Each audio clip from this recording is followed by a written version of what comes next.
Hello, I'm MC Toon, the worst rapper in the world, and I'm coming you today from the bridge of the Starship Enterprise. How you doing, everybody? I've got a debate or a discussion more with somebody today, and let me see here. Let's get him on here. This is Sunny. How you doing, Sunny? Oh, I'm good. Oh, hold on a second. Your audio is not coming through, so just a second here. It's my fault. It's my fault, as always. It's let's see, that's why. No, just a second. Now say something. No, not yet. What am I doing? No, it is on my, and I'm using new software tonight, people. I'm using Zoom instead of Google Meets, and so I need to route the sound differently. And of course, it's not. I didn't test that part. Why is that not working? I don't know. So, oh, there we go. Looks like I got it. Okay, can you hear me now? Oh, I think so. You're probably too loud, even. So. Oh, wow. No, I turned you down. So, all right, everybody. Can you hear him just fine? Hello, everybody. Can you hear me? Hello. So, all right. Let me. We'll look in chat here. Oh, Kirsten Morris says yes. All right, excellent. Oh, perfect. So, all right, Sunny. So, how you doing, buddy? I'm doing well. How are you? I'm good. I'm good. It's fun here in Minnesota. The quarantine, or the, what do they say, shelter in place is happening. Yes. Are they doing that there in Canada? Oh, yes. It's everything's pretty much closed here. I think it's the same all around the world. My parents in India are like going through the same thing, really. Oh, that's, Um, yep. like the whole lockdown. In fact, you can't even leave the home in India, I believe now. Whereas here we can still go out and get like groceries. The essentials are still kind of open, but highly regulated. But we're still managing. We're doing a lot of karaoke here, my wife and I. So That's I saw there was a news report of an underground karaoke group that was broken up oh, by some police somewhere. I don't know if it's true or not, but that was funny. that is so cool. So, all right. Well, why don't you introduce yourself a little bit so people know who you are? Sure. It's my second time here on MC Toon's kind invitation. My name is Santhosh. You can call me Sunny, and I am a multimedia artist and a YouTuber myself. MC Toon was so kind of to link my channel in the description. Be sure to check it out. And I that's my non F flat Earth background. And coming back to flat Earth, I've been doing some debates with Team Skeptic and Fight the Flat Earth. Thanks to MC Toon introducing me to them, and we've had a lot of spiritual discussions as well. And it's really wonderful to be back, and I'm looking forward to a great debate today. And also, yeah, the karaoke thing. If anybody wants to say, I do have a karaoke channel, so if anybody has any suggestions, I can just put a link to it in the description, in the chat. You can check it out and have some fun. Just I know in these days when we're all like closed in, it's more than important than ever to have communication online. So whether it's we're debating flat Earth or we're just singing or whatever, I think it's very important to keep that human contact as much as we can while being safe and clean as possible. Cool. So, yeah, somebody's asking, are you from Ottawa? Yes, I am. All right. Well, good. And later tonight, we've got Jack Zhang coming on the next show, and Okay. he's at studying at the University of Waterloo, Oh, and that's in Ottawa, right? yeah, Yeah. yeah, I believe. So, yeah. in Waterloo. Could be a bit northern. I think it's in Ontario for sure. All right, so not Ottawa. Or is Ottawa Ontario? I don't know. Is Ottawa Ontario? Ottawa is part of Ontario. Yeah. Okay, all right. Okay. Good. So, all right. I had asked you a question. Okay. And let me grab it here. What is it that's got you? So you had three things. I thought we'd just look at each of them and we'd start from nothing, right? I didn't prepare. I didn't look up a bunch of stuff. I thought let's go through the process and like see, right? So I'll read them all. The discrepancy between official pictures of Earth from different space agencies. Yes, we started on that last time too. Yep. With the Russian. The requirement of fisheye lenses. Yes. Which I find a little bit funny, but that's fine. And then why there is no curvature of Earth taken into consideration in construction, even on bridges that are many miles long. So those are the three things.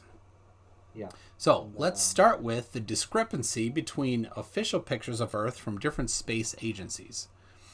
Okay. So are there any in particular that you thought was kind of... I mean, last time I believe we kind of had like I think I sent you an image with 4 different types of Earths that were like, one was from NASA, one was from European, one was from Russia, and the Russian one looked completely very cartoonish. And I think I'm not sure if we finished like what was going on. Maybe we could dive into that deeper. Why the Russian one is so different? Yeah. In particular, very cartoonish. So, Russian photo from space. Let's see here. So I'm spelled space wrong. So this one looks like is probably the one. It looks really.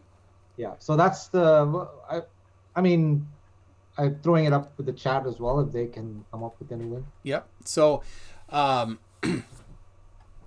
This is the Electro L. It's 121 megapixels. Pretty detailed. So, what do you take? Hold on a sec. Cretan Paul. Waterloo isn't close to Ottawa. Both cities are in the province of Ontario. Waterloo is closest to Buffalo, New York, and Ottawa is far east near Montreal. So there you go.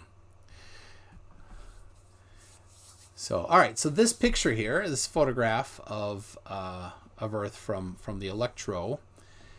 Unlike NASA pictures, the satellite produces 121 megapixel images that capture the Earth in one shot, instead of a collection of pictures from multiple flybys stitched together. So that's talking about not about the Discover satellite, but about the one from 2012 that Robert Simmons. Was the head of that group that made that. Let's see. Oh, so somebody's got this guy here took 350 photos to make a video.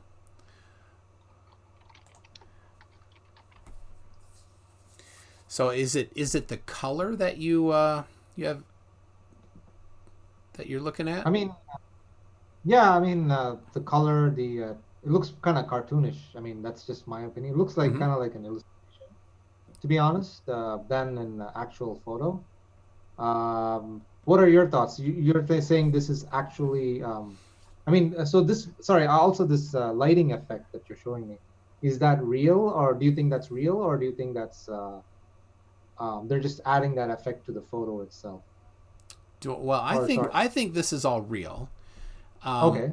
And the lighting? And the lighting, I don't have a problem with the lighting. I think that's how it should work. So, for example, one thing that you can tell, if you ever see stars in the background, you know it's a fake. Because of how photography works. Because if you study photography at all and you look at f-stops, you know that they can't get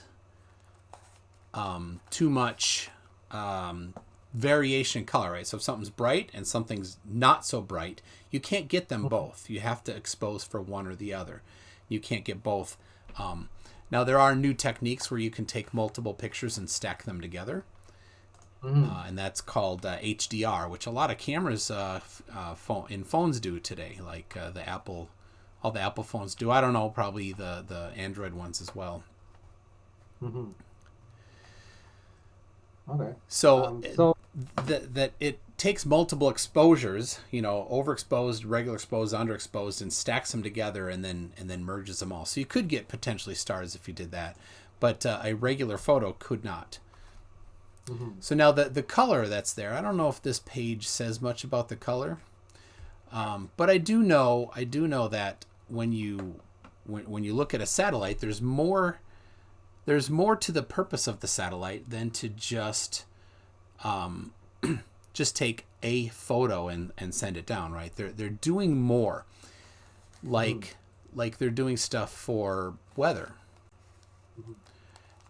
They're doing stuff so that they can see through the clouds. So they're going to do things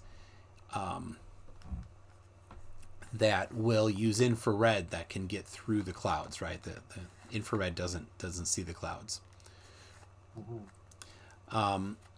And then they may then have to. They have several different, basically, channels. And if anybody's ever worked in Photoshop, you can go to channels and you can see the different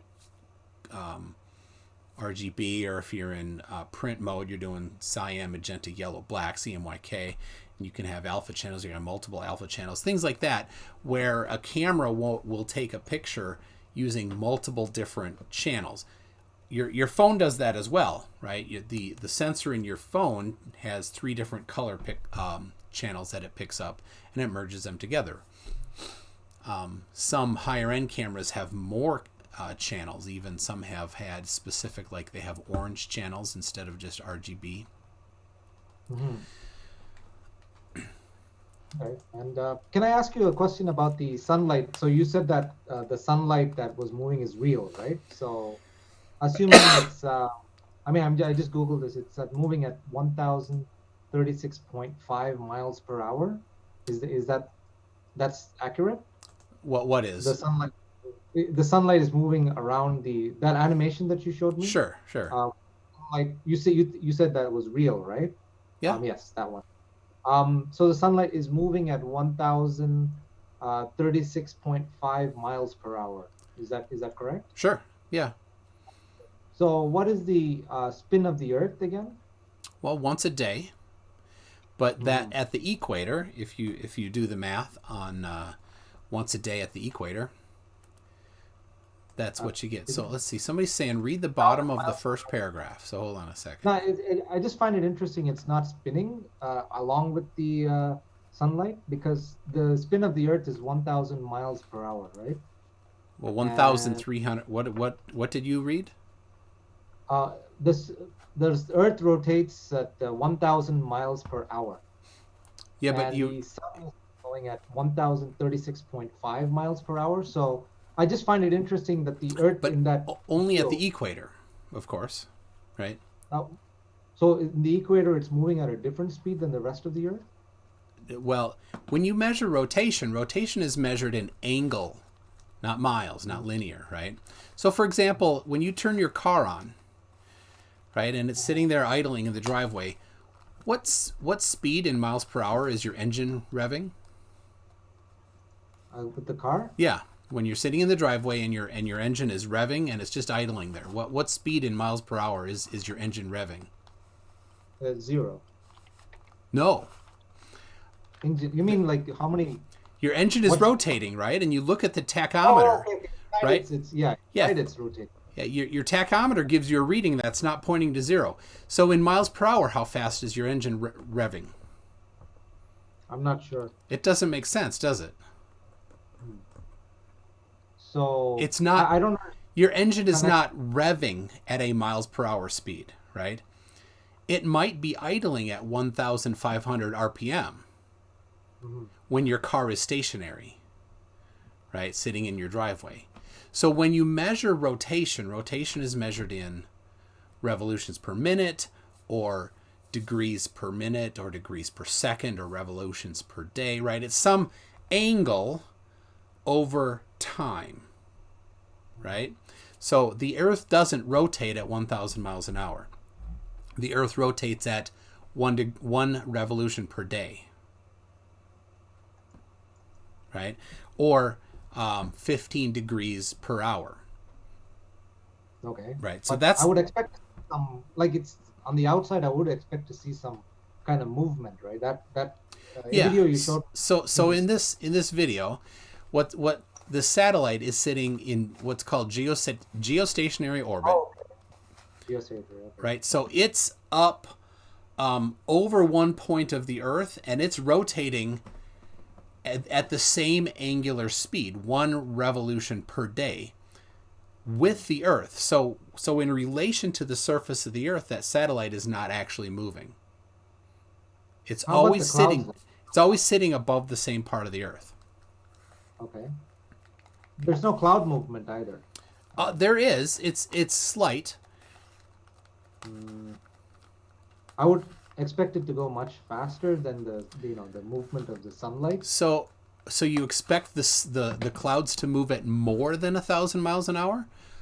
Can you imagine the destruction that would happen if you had clouds moving in the wind at more than 1,000 miles an hour? Well, not 1,000 miles per hour, but you'd see some kind of movement, right? Because Yeah, I've seen different videos like this, and they had the clouds moving. Like yeah, and I don't this know. it does. And let's see if we can. Himawari, that's also a geocentric. Geostationary. Sorry, Yeah. geostationary camera, and like this is the Russian one, right? The Himawari, you can actually see the cloud movement. Let me see if I can get that.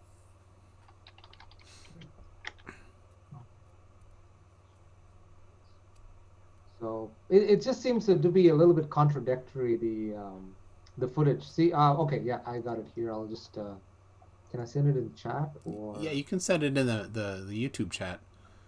Sure, I'm gonna put it here. So this is the Himawari one. Okay. So either it has to. I mean, even if you want to believe in any of this footage, it's either got to be one or the other. What do you that's mean? just my opinion. One or the other.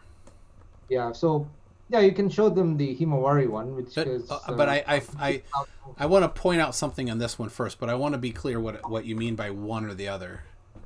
Sure. Well, say you film something moving, right? You could, sure, the angles could be different, but the movement will be the same, right? Regardless of what. Well, see, for example, in the Himawari one, you can see the clouds are clearly moving. Okay, so on this one, the clouds are also clearly moving. Now, so what I'll point out here is there's a stripe on the top that starts up on the upper left, and it goes diagonal down a little bit, then horizontal, and then goes off into the darkness, right? If you look at that one, now I put the video in the link. This is at 43 seconds, and if you look at that and you focus on that part of it, you can see it is changing. It is moving. The clouds are moving, but you got to remember this. You're seeing this darkness swipe across at the equator 1,000 miles an hour. So if anything's moving anywhere close to that speed, then you know it's moving at 1,000 miles an hour, something relatively close to 1,000 miles an hour, which of course there's no clouds moving that fast. That would destroy everything, because 500 miles an hour is a hurricane, right? And that destroys all sorts of stuff. So you'd expect when you see something the entire size of the Earth, clouds are not going to move very quickly in relation to the Earth because there's so much of it. Right? All right, so does that make sense? I'm trying to understand it more. The thing is, with the Himawari, though, the clouds seem to be moving much more rapidly than. I mean, I just shared that link on the. Yeah, I'm grabbing it here. All right.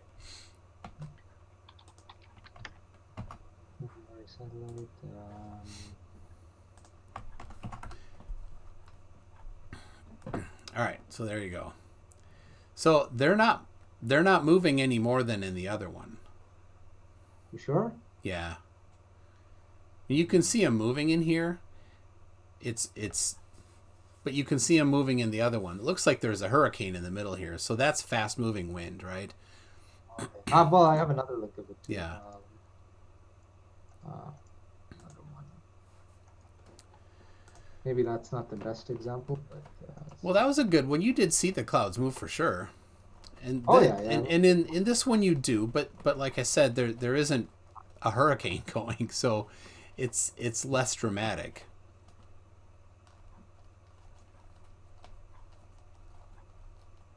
Looks like two very different looking Earths, though. I mean, regardless of your belief, they both look kind of different. They absolutely look different, right? So they are different cameras, right? So because also the sunlight is going from the left to the right in the Russian version, and the sunlight is going from the right to the left in the Himawari. It's like they're just now but did you notice? Do you see this one right here? Can you find India on this one? I see it. Oh, it's upside down. Yeah. There you go. So if it's upside down, we expect the sunlight to move the different direction, right? Why is it upside down though? That's fascinating. There's in space there's no upside down, right? All right. It's everything's the same. So now, like I said, we're going to ask people in the chat what they have. So Peter G says the Russian is not true color. They include infrared channels that is shown in red, right? Versus the Himawari here, where this is a pretty bland color, right? And I don't know. This is 2015, so and I don't know how original this is. Sometimes people upload, they'll download a video, they'll edit it, it gets multiple iterations of modification. So I like to always go, at best, it's good to go to the source and get the original, because then you have the right one and it's not been modified by 10 people. Mm-hmm. That's true. Plus, some people I do know speed it up, like in their editing software and things like that. Well, you have to. It'd be pretty stinking boring to watch this in real time, because I wouldn't mind it, to be honest. Because what we're watching here is an entire day worth of video of time, right? It's in real time it's actually pretty boring. It's just basically a picture. And I'm sure you've seen the NASA with the Earth and the Moon kind of like moves past it video. The one from the Discover satellite? Yes, I believe so. What are your thoughts on that one? I think that one's really cool. Oh, yeah? Yeah.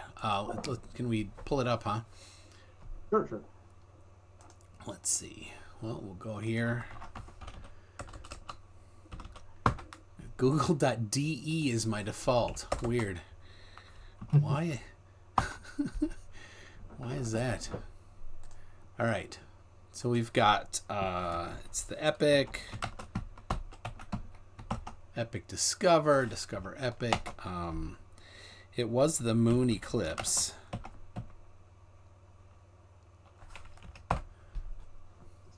Maybe I can find it.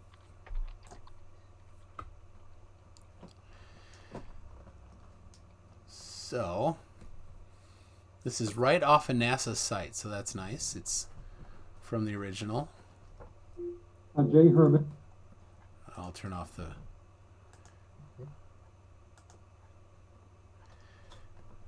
So it looks like we've got... a man like me. That's Tony Taborn. How you doing, Tony? Let me know when you're ready to come on for debate instead of just yapping in the chat here. Oh, okay. So you're telling me this is 100% legit. It's loading. I don't know if you can. Yeah, you can all see that it's like loading slowly.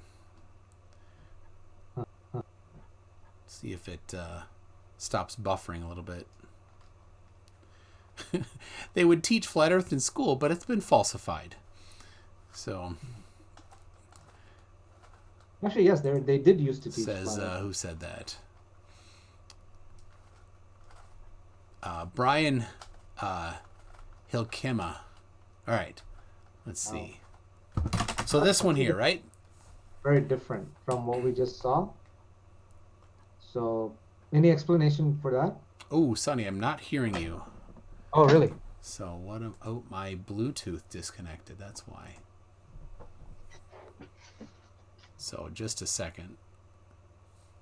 There we go. I'm back. I can hear. Maybe. Okay. Yes, I can hear you. Super. What am So I? yeah, so you're saying that this is also a legit footage, but it looks, again, the movement looks very different from what we Yes, just and saw. this is sitting in a different position than the others. This is not geosynchronous orbit. This is sitting at the Lagrange point. So the Lagrange point is a spot where there are four of them, where an object is in balance between the gravity. So you got the Earth and the Sun, and then a Lagrange point here, Lagrange point on the other side. You got two in the opposite each other there, where something can be parked there, and it orbits with the Earth, and so it faces towards the Earth with the Sun behind it. So it always is looking at the Earth, and it's always looking at daytime at the Earth. Oh. So the other Lagrange point on the opposite side would probably be a little difficult because you'd only be looking at the night side of the Earth. So, I mean, with the sun in frame probably, so it would probably be a little bit not a very good place to look at the Earth. So that's... Did you notice something very interesting? That the clouds are not swirling at all. They're just completely still. It's almost like they're stuck to the ball. What are your thoughts on that? Well, they're moving too, and just like in the other one, they're moving slightly. Oh, really? Yeah. I don't see that. I mean, I see it moving with the ball. So if but you it's not if you wanted, what you'd want to do then, and I don't know if we want to do this live, right? But for you to do some investigation, if you really were curious about it, would be to take, and I have seen people do this, would be to take several frames next to each other and then line up, because the Earth is moving in this one, so you have to line up. So you can look from frame to frame, are the clouds moving, keeping in mind that each pixel is a huge number of miles, right? So if there's movement of the clouds that you can see between them, they're moving a lot in order to have any noticeable movement. Okay. So you're saying they are, but it's not noticeable. But in the Himawari, we can notice it. Well, away. that one you could, because it was there was a hurricane, so things were moving quickly, especially around the hurricane. It wasn't all hurricane though. I mean, no, it wasn't. It wasn't. So now this one here, there's also, if you look on the right side of the moon, there is a shadow. You see that? Do you know what's causing that? The shadow of the moon? No, on the right side of the moon, just around the right edge of it, there's a darker area. Oh, yes, I see it. Yeah. Did you know what that is? Is that the shadow of the Earth on the cast on the moon? Or No. It is, so the Discover satellite takes 3 separate pictures, and then, or maybe more than 3, but it takes separate pictures and layers them together. And because it takes separate pictures, and there's kind of a gap in time between them, the moon moved in between. So it took a picture of, I think the right side is looks like it's reddish. So it looks to me like that was the last picture. And then when you overlay it with the rest, it's a little bit out of sync with them. So they're literally taking photos of the moon and like superimposing them. It's three pictures. So just like your camera in your phone, the sensor has 3 pixels at each sensor. This one, and they used to do this. They definitely do this for projectors, like digital projectors. They actually have a disc that spins, and it goes from red to green to blue, and it spins. And or sometimes it bounces off of a surface, and that surface actually they flip it electronically to reflect different light, different colors of light. But the point is that it merges them when you're projecting onto the screen, and so you're actually sending red and then green and then blue in separate sequence when you're projecting to a movie screen. Not like at the movie theater necessarily, but like your home ones.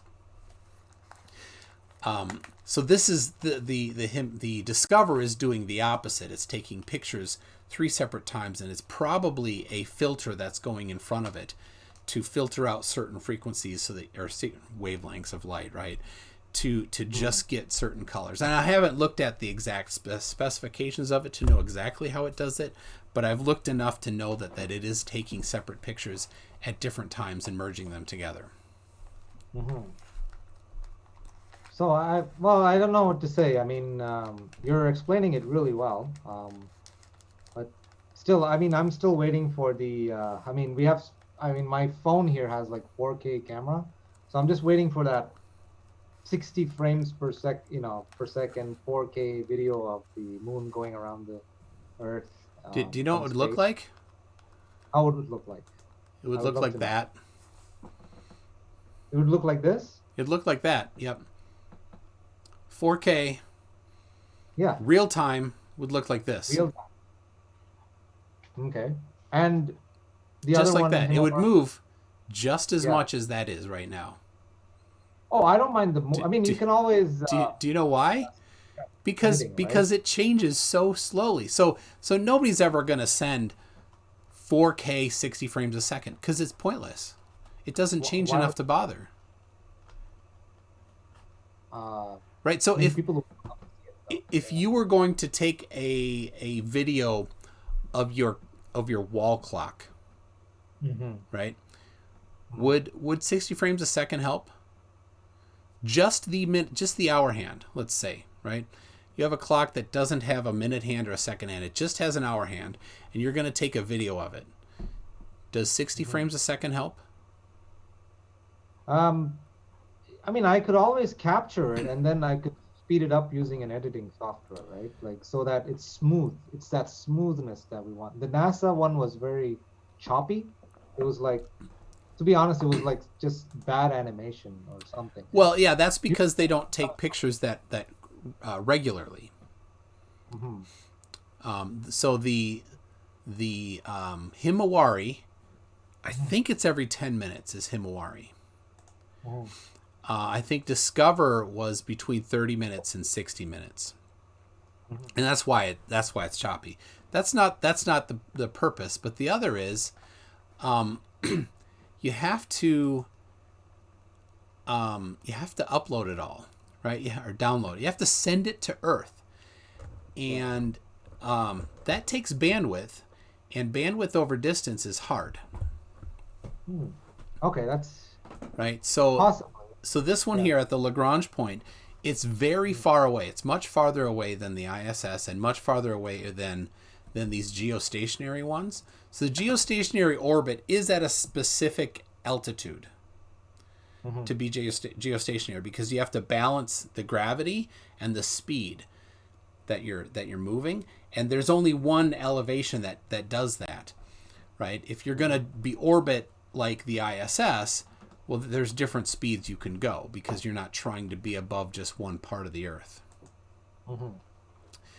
Right? And the Lagrange point, you don't get a choice either. You have to be far away. It's very far away. And so when you send the data, you have a long distance to send that data. And the inverse square law is you can't get away from that.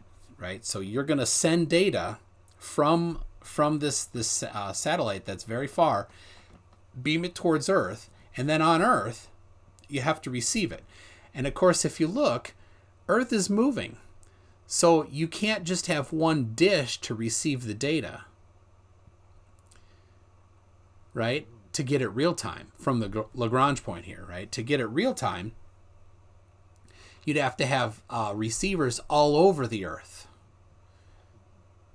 And that's a lot, right? Because like if you're looking right now, there's a whole lot of water here, right? The Earth is covered in a lot of water. So it's difficult to put up a big old satellite dish to receive from the Lagrange point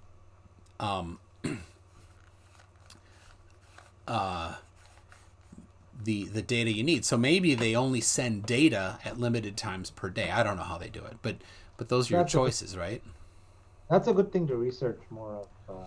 And also the you said the Himawari and the other one, the Russian one, is much closer to Earth, and the NASA one is much further. Yes. And yet the Earth itself seems to be the same size, like proportionally. Yeah. Like, have you ever used a camera other than the one on your phone? You know, the one that's got that turn dial thing that you can zoom? I may have. I'm not sure. So like I've used basic handy cams. Like yeah, that's not what I'm talking about. So different levels of zoom are what you're doing, right? So if you're going to be really far away from something, you wouldn't use the same lens if you're going to be really close to something. okay, Would you? Like, Right? You're like going to want to fill the frame with the object you're taking a picture of. Not zoom way out just because, oh, well, it's the same. We have all these cameras in stock. We're just going to send up on our really expensive satellite the same camera from this other one. Right? Okay, so Geist View is saying the Epic Discover doesn't scan like the Himawari. It's an open shutter, click, take a photo with the filter wheel. All right, so the filter wheel is what I'm talking about. It's got different filters for different colors, right? So red, rotate, green, rotate, blue, and it takes 3 pictures and then it stacks them together, right? Which is what your phone does.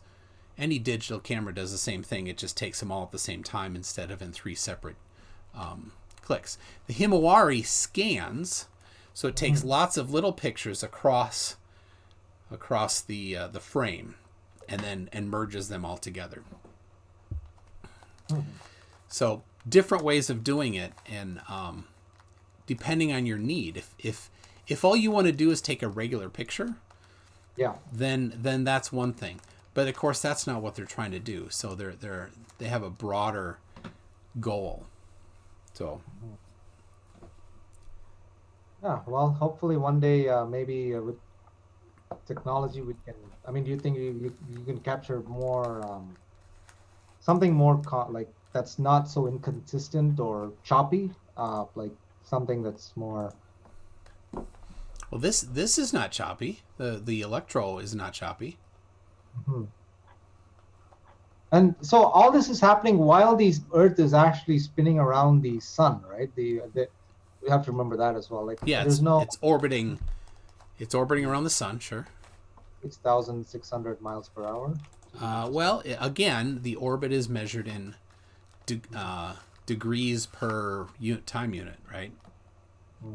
So it's moving at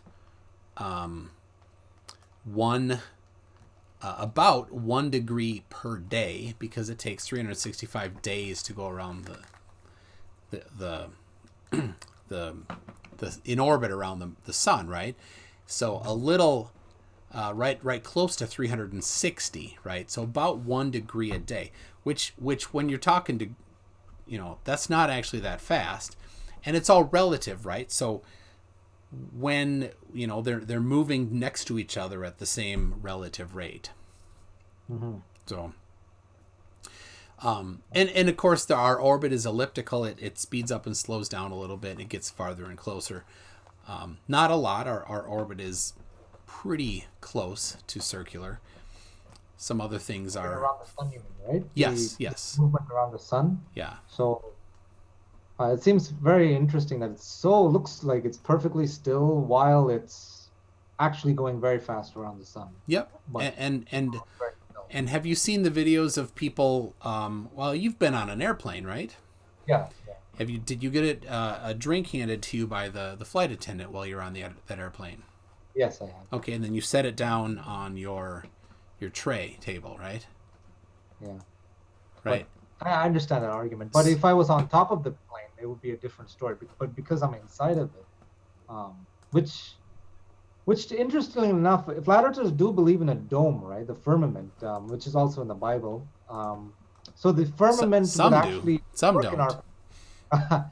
But it's the thing is, the firmament would actually explain that we are kind of like in an airplane, kind of like inside, rather than we're just not exposed to the space or the vacuum, like the globe believers think they do, right? So, what are your thoughts on that? Well, there's no evidence of it, so There, my thoughts on it is it's a pretty unlikely thing. mhm. There are videos of that, but we can go to that one next, maybe, or later. Yeah. Things hitting the firmament and causing stuff. Uh, yeah. All right. So now I think we're pretty good with this. Your second thing, let me get it here, was about the requirement of fisheye lens. So what requirement are you thinking of? Like every time NASA does show me like a curvature from say 70,000 whatever feet up, and it seems like there's an artificial curve. I'm sure you've seen even in the Red Bull jump. You actually people thought they saw the curvature of Earth, but I believe even Neil deGrasse Tyson, went on record saying that you can't see the It's not. Yeah, curvature. certainly is Mhm. a GoPro with a standard lens, Yes, it seems to and always the, fish eye. and why do they do that? Well, GoPro cameras are cheap and rugged, and they're mountable, right? They have a Mhm. little mount on the bottom. It's the perfect solution to that type of problem, right? It gets a very wide angle view. It's cheap. It's rugged. So if it breaks, who cares? And so you can swap out different lenses, but there's trade-offs when you do different lenses. First of all, it costs more money to put on a different lens, right? Second, it reduces your angle of view, right? So if you want to have a really wide view, well, it's typically going to be a fisheye or a barrel distortion is really what it is. Mhm. A lens with barrel distortion. There are wide angle lenses that don't have that kind of barrel distortion, but they're Well, really expensive. well, NASA has all kinds of money. Let's be honest here. But they're not doing it to appease Mhm. flat earthers. They're doing it to give people a view, right? So they're not and I don't know if you can get a non-distort or a less distorting fish wide angle lens for a GoPro, right? There's only a few choices for a GoPro. Mhm. So, but now there are, and in my intro video, I have I can't really play it that easily without like taking over the whole screen and the audio. But there are plenty of videos. You know what? I can bring that up because I have it somewhere on my drive here, of course. Hmm. Let's see. It's in my OBS folder, I think.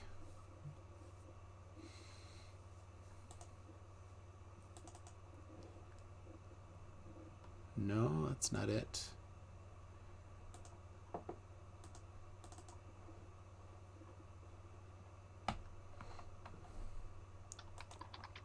There it is. All right, good. So,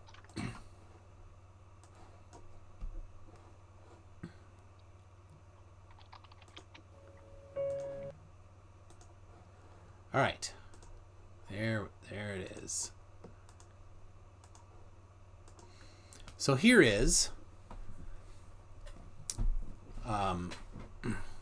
you see that this is in my intro video. Mhm.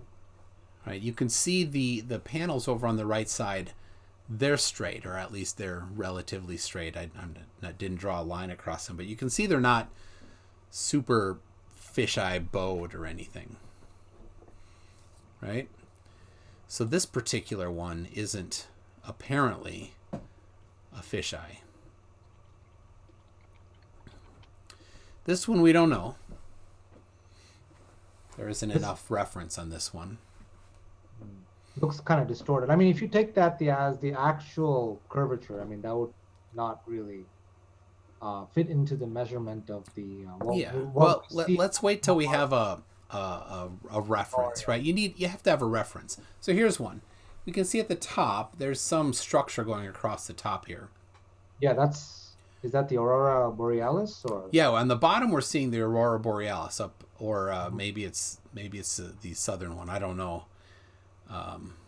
Can't quite tell it what it is, but we can see that this structure at the top is not bowed, right?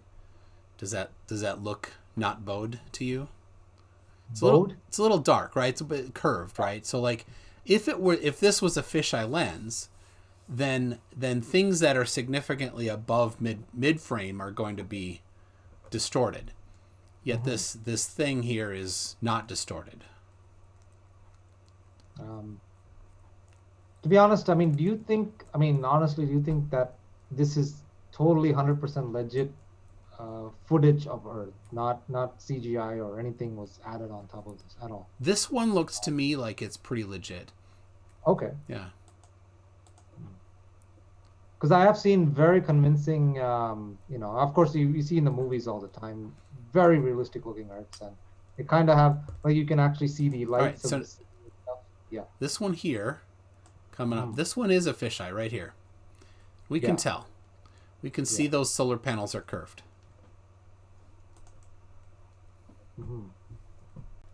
This one's the same thing.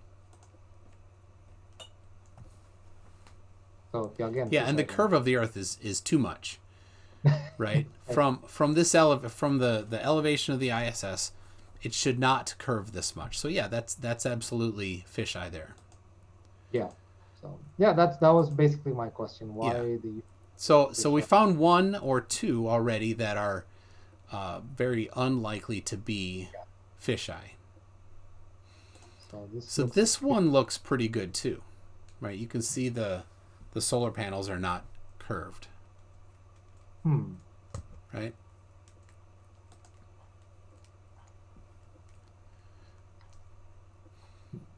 There you go. That one, that's really good. All the way top to bottom, you can see these solar panels. Right? And they're pretty straight there. You could probably, take a screenshot and draw a line across there to see how much.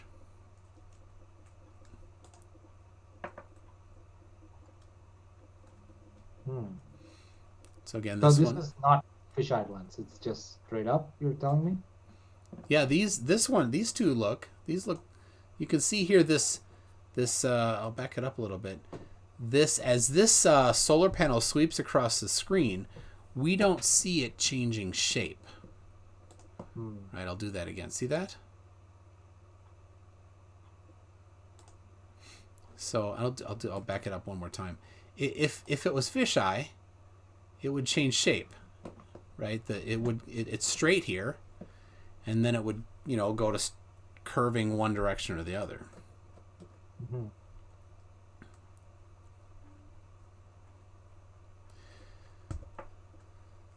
So, at least as far as it goes, that requiring fisheye, it's certainly some of these are not fisheye and some are. Yes. So, care to explain why some are? I mean, you told me that they use fisheye because it's cheap or whatever. Yeah, it's convenient. Like I said. But why are they? I mean, if according to you, they're sometimes using it, sometimes not using it. Any explanation for that? Because they don't care to convince you, Sonny. They don't give a damn about your opinion, right? They have a purpose. They're exploring space. They don't need to convince flat earthers that they are exploring space. They're doing it. So they do it because it's convenient, right? because somebody in the chat said the same thing. They don't care. I've heard this from 3 other globe believers. I think it was Lizzie Beth who said the same thing. NASA doesn't care. Yeah, they So don't. I find that a very interesting statement. Why would they care? Back up for a second. Look at it objectively. Put yourself in NASA's shoes, right? You have a job to do, right? Yeah. You get up, you go to work. Just do what they do as far as what they claim to do, right? Whoever it is some decision maker up there that gets to decide what camera they're going to send up. Do you, when you're deciding what camera to send up so that you can have a wide angle view of the outside of some place while people are working on it, do you think, oh, I'm going to have to appease the flat earthers? Or do you not think about that? Since it is a growing movement, I would start really trying to worry about that more and more. And if you were really exploring space, okay, would that concern you? Right? Think about it. We really, really do have people in space. I get up every day and I get on the radio and I talk to somebody that's orbiting the Earth. So there's a group of people that's gaining popularity. Probably not, actually. Google numbers don't show that, but whatever, it doesn't matter. Do we care? Do we care to take some deniers that deny something that you do every damn day? All right, and they're growing in numbers. Really? I don't know. I don't care. Is what I think I would do. Okay. If I was at NASA. Let's put it this way. Okay, say somebody doesn't believe in, like, there's a growing movement, like thousands, potentially millions of people thinking this radio stations don't exist or something like that. Okay. Wouldn't you, I mean, and then this became so bad that people were making all kinds of videos online. Wouldn't you, at some point, that radio station would be like, listen, we've had enough of this. Like, let's just invite them over to the station and we'll show like all the footage. We won't be like, do you understand where I'm going with this? Like, they would want to squash this right away. They would just want to end the debate, like the moon landing debate, for example. So so one good way to end the debate is to just keep putting people in space. Yeah. Right. Why not? I mean, there's only been what people outside the lower orbit of Earth. That's very low. I mean, yeah, there's been over 500 people to space. How far though? Low Earth orbit for most of them. Yep. Yeah. So okay. I mean, if we could end the debate, I mean, that would put a lot of the flat earthers. But it seems to be growing. I mean, but here's the thing, Sonny. Yeah. What would you say is the thing that needed to happen that you'd be like, you're right, screw it all, I'm convinced? What is it? Well, not using fisheye lens for one. Okay, but no. That didn't answer the question, though, did it? Let's end the debate. You get to go to NASA, and you get to say, NASA, do this one thing. If you can do it, I will be convinced. Okay. Because here, before you answer that, here's what Jaron said a few years ago. Okay. He said if only they could get a video of the Earth from space. Okay. Right? Just a real-time video of the Earth from space. Then I'd believe. Mm-hmm. Right? Yeah. If only they could get a video of the Earth from space. Mm-hmm. And look what's here. And what does Jaron say to that? He doesn't believe it. So he asked for this, and he got it, and he still doesn't believe. So when NASA or me or anybody else that's dealing with a flat earther, we're like, yeah, no matter what you say. But can you blame them, though? Absolutely, I can blame Jaron, because he lied. He said, video of the Earth from space, 24/7, and I'd believe it.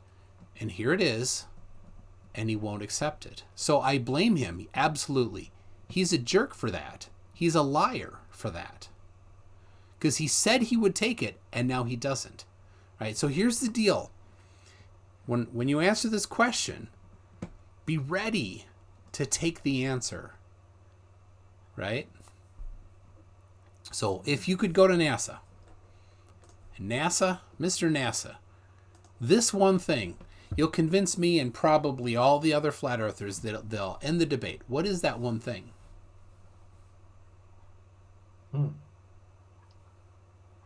I don't know. Start sending more people to space.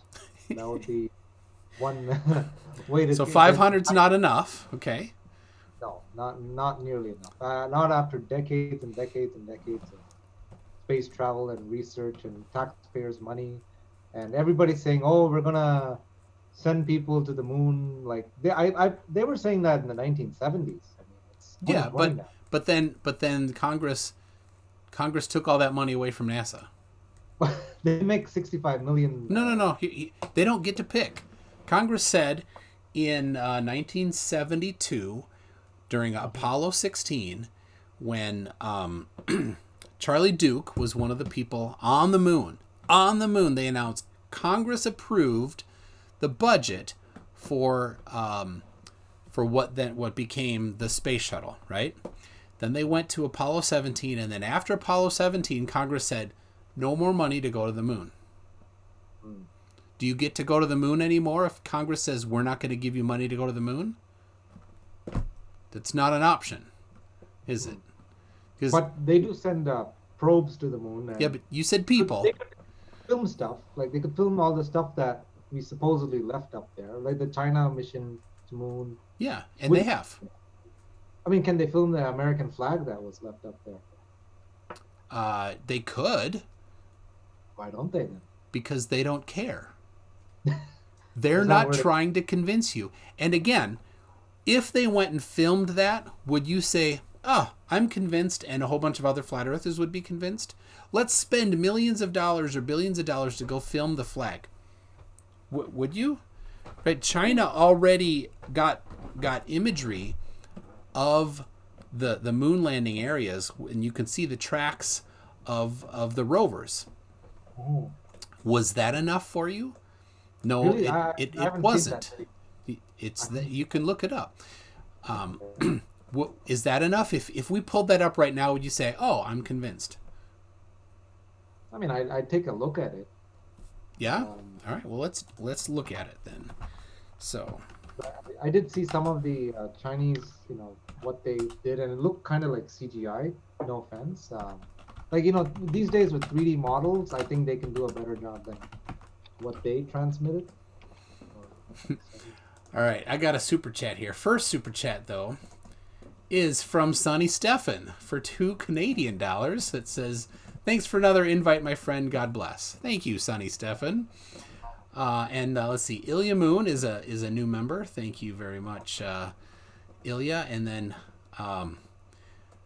from Fact It Is a Spheroid Boom for $10 says, if there was a growing number of people who decided Walmart does not exist, that would not make an iota of difference of management making schedules for workers. That's a good point. People keep going to Walmart, and some other people are outside Walmart with pickets saying Walmart doesn't exist. The people inside Walmart to be like, you mean there's people outside saying we don't exist? Oh well. Well, you could just go into Walmart. I mean, that's not a great of course, right. So let's maybe something else that not everybody can go to. Maybe, okay, say somebody says, oh, the Mount Everest doesn't exist. Not everybody can go to Mount Everest, but there's no debate on that, right? If people can debate whether or not the South Pole exists, they could debate whether or not that exists. All right, so I'm looking to see. I'm not finding. Is anybody in the chat? Hold on just a second. If anybody in the chat has the pictures that they can post in, you could email them to me or send them on Discord. They also landed on the dark side of the moon, just so you know. Hold on a second. Hold on, I didn't finish my sentence. Of the photographs that China took of the Apollo missions. That's what I'm looking for. All right, Sonny, go ahead.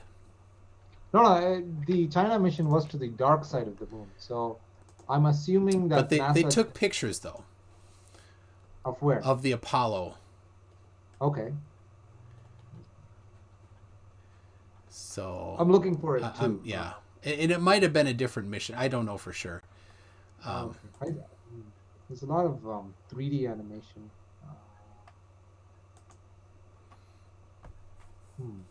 Let's see.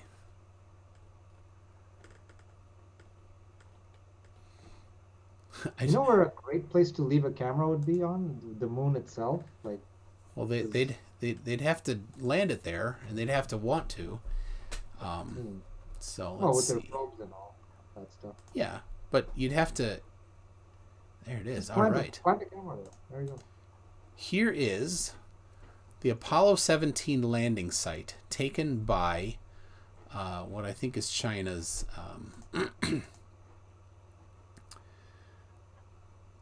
Is this China?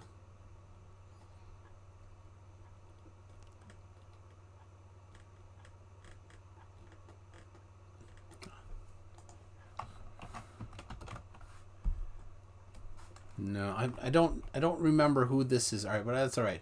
Here is That's the NASA. There it is. Yeah. LROC NAC something something letters and numbers. So that's the there it is. The Challenger descent stage there over a little bit to the right. You got the ALSEP equipment on the left. You got a geophone rock, so that would be something they did for sounding. Like they put a sensor in the ground, and then sometimes they'll like hit the ground, and it lets you hear into the ground and then map the geology underneath. So there you go. So is that enough, or do they need to get closer so you can get really good resolution of it? Closer would be very nice. Yeah, but would that then be like, you're done, absolute, you're in? I mean, since they actually they could just try to land it right where the NASA left all their stuff. I think they left a car up there, right? And they left. I think the last 3 missions had had a rover. Yeah, rover. Yep. And of course the flag, the American flag. No, the first one fell over from Apollo 11. The footprints, that would be good. I mean, the footprints don't change on the moon, right? Is that very slowly they would, of course, but yeah, they'd be pretty consistent. Oh, here is a cool one from Vishanti. So here is, let's see. This is China just released true HD photos of the moon. This is from 2016. And since I'm not running my ad blocker, there's so many ads. Holy cow! How do people live like this? Don't click any of them. No. So there you go. There's a little rover that they have. Looks like it's just 2 pictures going back and forth. There you go. There's some lines in the dirt, or as they call it, regolith.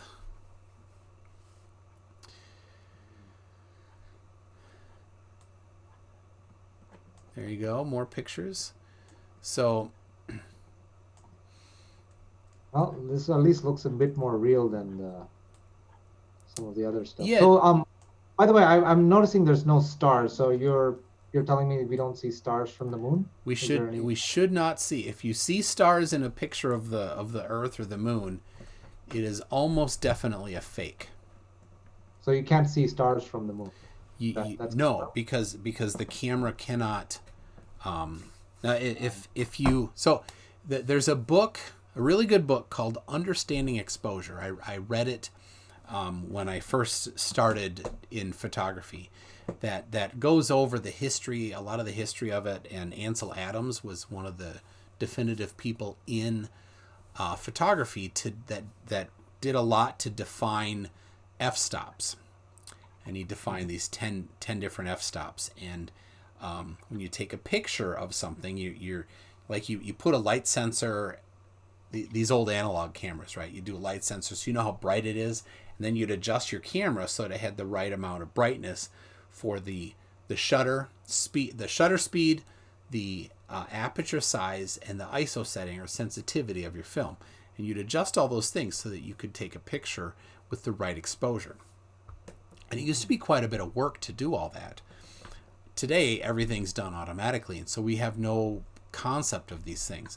But it used to be quite a big deal, and these older photographers, prior to automatic stuff, they did a great job. So this book goes over a lot of the stuff. The point is that in order to expose the surface of the moon, which is relatively bright, and you'd need an f-stop of an exposure of a certain amount, so that you don't let in a whole lot of light. So you'd maybe close down your aperture, or you'd shrink your shutter speed, your shutter time. To expose for the stars, you'd open that up a ton, right? So you'd have a giant aperture and you'd have a long exposure time. And maybe you'd even want different film if you were doing analog film. Now this is a digital picture these days, of course, so you can adjust the sensitivity of your sensor automatically. But you can't in one picture get both the stars and the surface because the difference in brightness is too much. So, Ooh, somebody's saying the flags have all faded to white from the unshielded UV radiation. That's interesting. That is, yeah.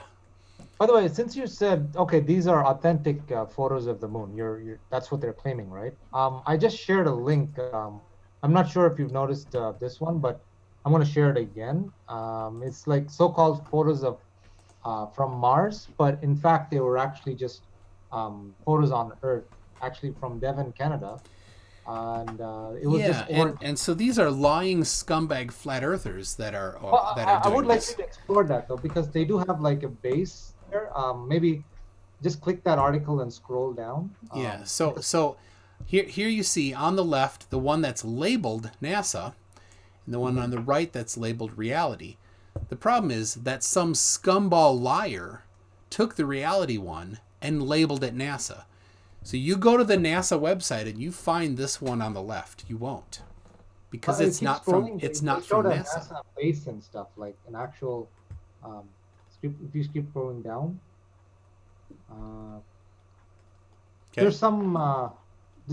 Like I said, there's a lot of interesting, like they discover and like. So this like this base here.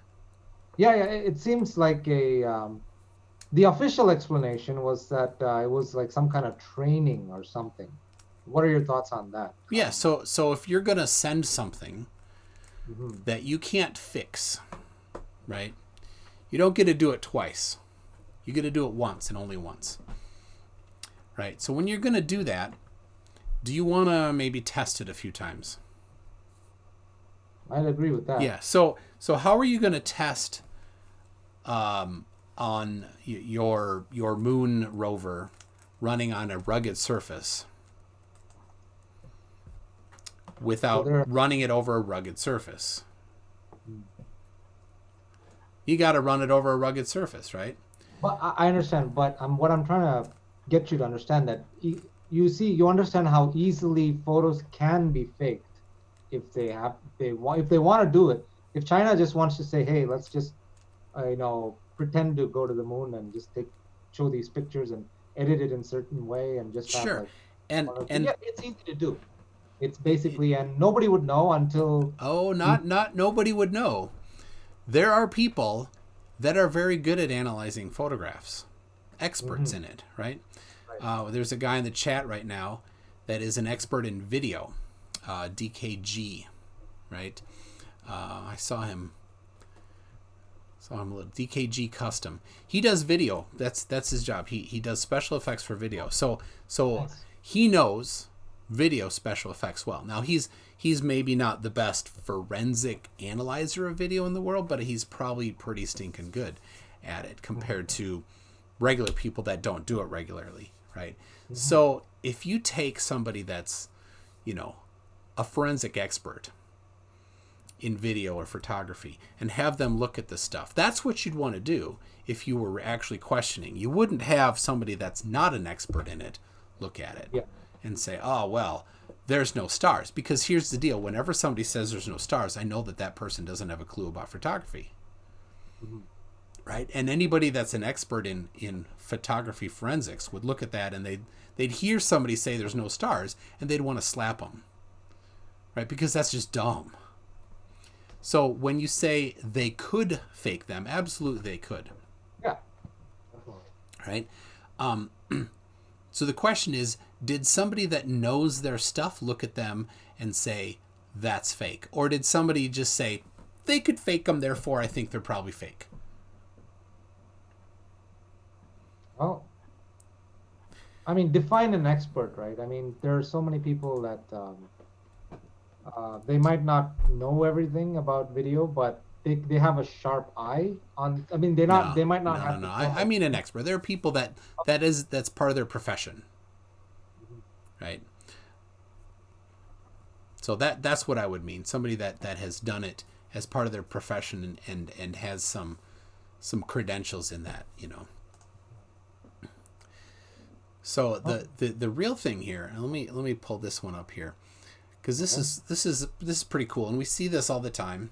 People make these claims all the time. So this is, I'm trying to get the right one. Yep. So here's from, I think it's Apollo 17, a photograph of the Earth taken on an analog camera and done in developed in a dark room, right, from negatives. Okay. Right, and so then there's an actually they have these on in Texas at Houston. So if you've heard Houston, we have a problem at the Houston area where NASA has their campus down there. They have these pictures, the originals, housed, right? And so this Project Apollo archive, they went. Oh, sorry, this is Apollo 12 to be correct. They went to that archive and they scanned these pictures with a digital scanner. And there's over 15,000 in this archive. Right? Now here's the cool thing. You can go there just like they did. And you can examine them yourself, right? You got to go through the right process. But here is the website. I'll put it in the chat too. There's the website that you can go to find out how to go and make an appointment to go look at the original pictures yourself. And you could bring whatever forensics expert you wanted, right? Any flat earther that really, really wanted to look into this to find out if it's real. A truth seeker, an actual truth seeker, which I found that they generally aren't, right? Could go there and look at them themselves. And see, well, were these photographs faked from 1969, 1970, 71, 72?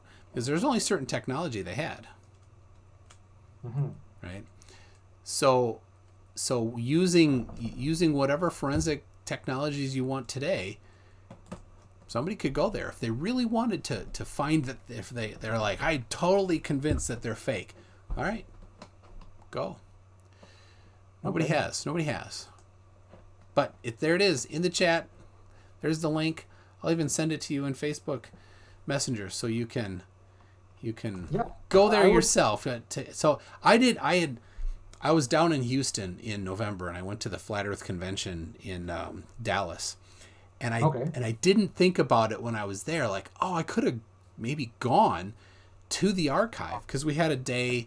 We had a few days in Galveston, which is pretty close to Houston. That would be nice. Yeah. And I didn't think about it, and I was kicking myself on the way home. I'm like, I could have gone. So, Sure. Well, you should tell. I mean, you were at the Flat Earth convention, so maybe did you suggest them all to go there? Like just make an announcement at the They place they itself? kicked us out. So no, Oh, I saw that video. Oh, right, right, right, right. they didn't want us in there. We were being nice, not bothering anybody. uh, So well, they've been called names a lot. I mean, I so I maybe get just it. Um, yeah. so yeah, that wasn't.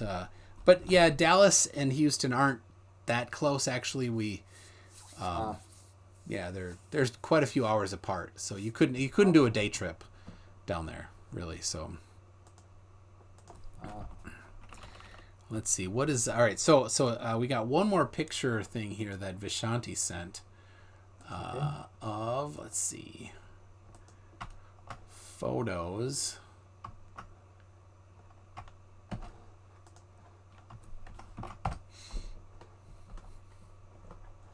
So all right, let me before I do that, I'll pop back. I saw a super chat come through. Okay. I got Red Cosmos Devil. I believe you can help him see that Earth isn't flat, MC2, and he's very nice, calm, and patient. Or maybe Poe, but still far better than the others. Oh, thank you. So there you Except for the go. Pope. What's that? Um, uh, you're friends with me on Facebook, right? You Yes. see some of my posts, so I'm not a Pope, as you can. I I share. Pardon? yeah, I don't think you're Poe.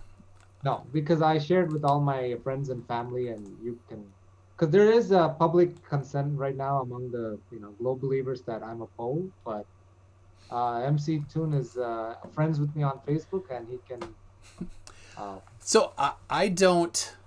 One thing, whenever I have a debate, I do my best to think if they're a Poe or not, right?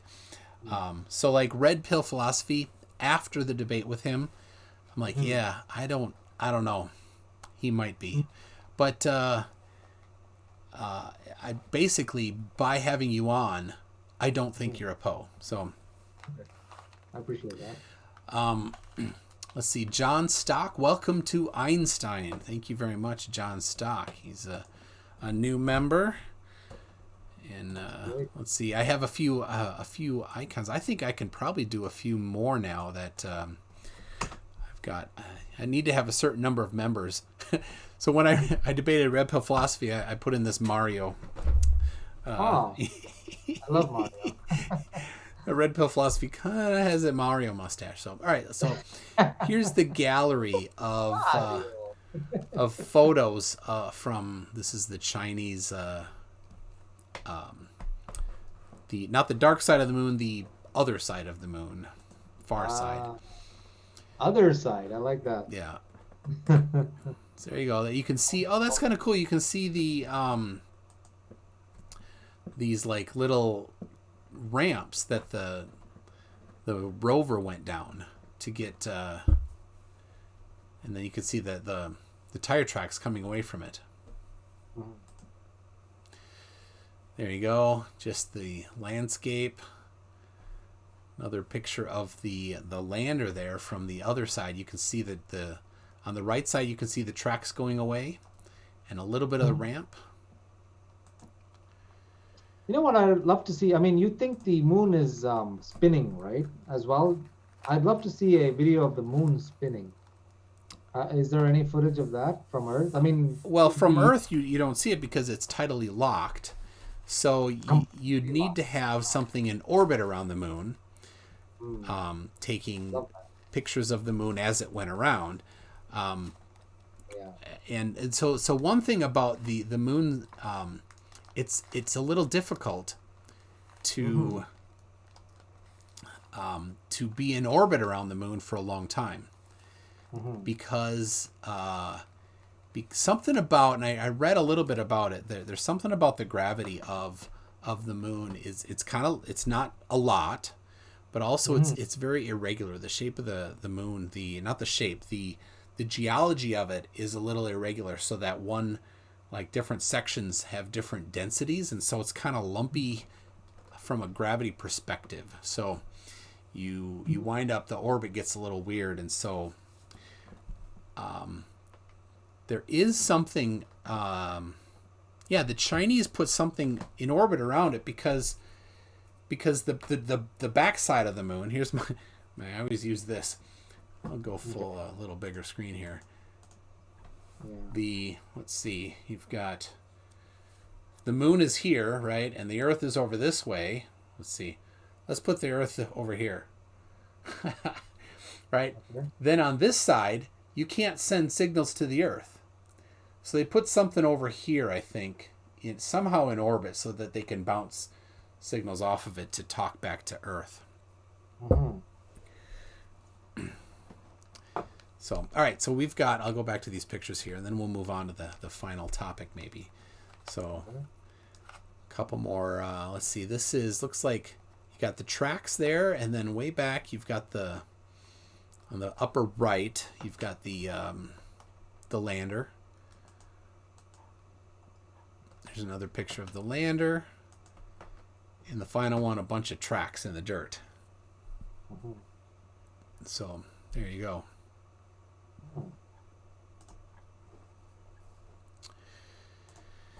The photos certainly look very varied. The lighting and everything.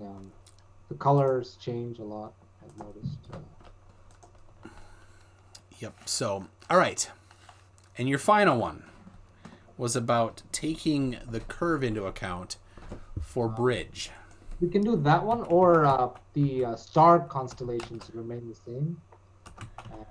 Maybe also look at that video of the NASA artists, what their role is and why they exist in this day and age where anybody can film anything. All right, so let's see. What was the first of those two? Oh, constellations.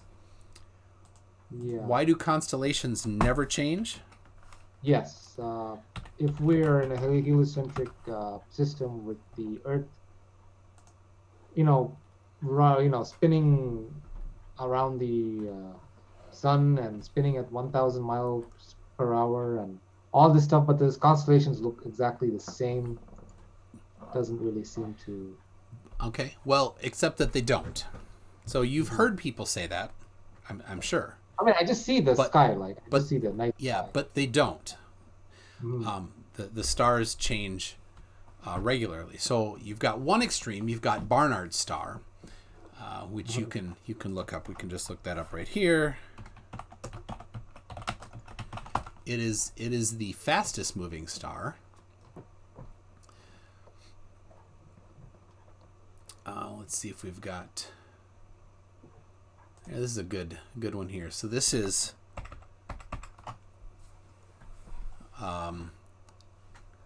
every 5 years you can see the star is moving quite a bit. The other stars are relatively not moving.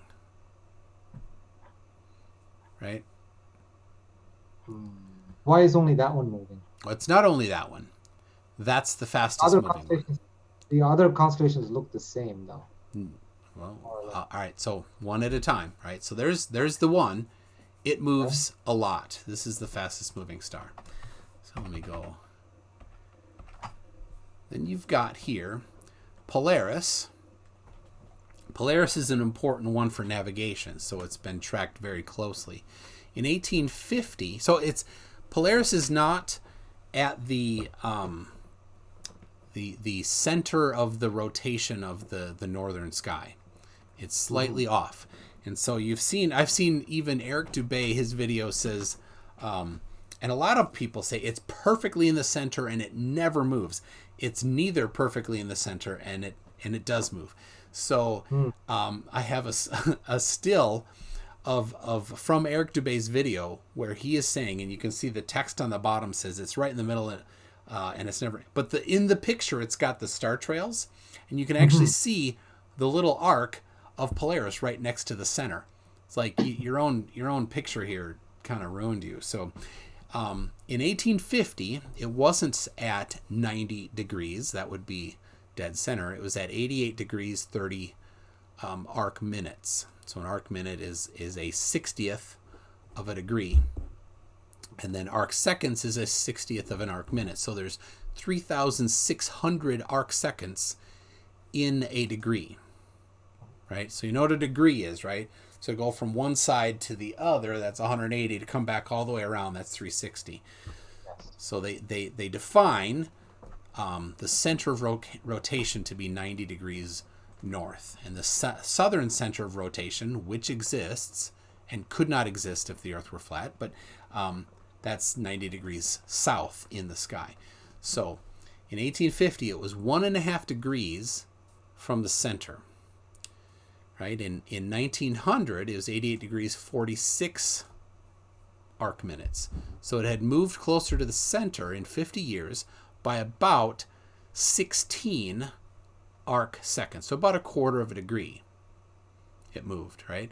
So in 2017 is at 89 degrees 20.3 arc minutes, right? So now in 2017 it's 40 arc seconds from the center, right? And we know this because we have documentation going back then. So the nautical ephemeris of 1850, which was from the British is for the British Navy, right? I can pull here's the actual like screenshot I took out of it, but I have the actual scan of the nautical almanac. The nautical almanac and astronomical ephemeris. Right, so right here we got mean places of 100 principal fixed stars for January 1, 1850. So you can see here, and each several days through the month they have different day ranges where these are going to be based on historical positions and measurements. Right, so you see here we've got Ursa Minor Alpha. So the constellations they name the stars based on the constellation they're in, and then they give a Greek letter alpha through whatever for based on the brightness. So Ursa Minor Alpha is the far left side. It's a little bit difficult to see, but it's that's Polaris, right? And that's where it has 88 degrees 30 seconds. But here's the thing. We can look at another one here. We can look at maybe Andromeda. Can we see that? 28 degrees 15 seconds, right?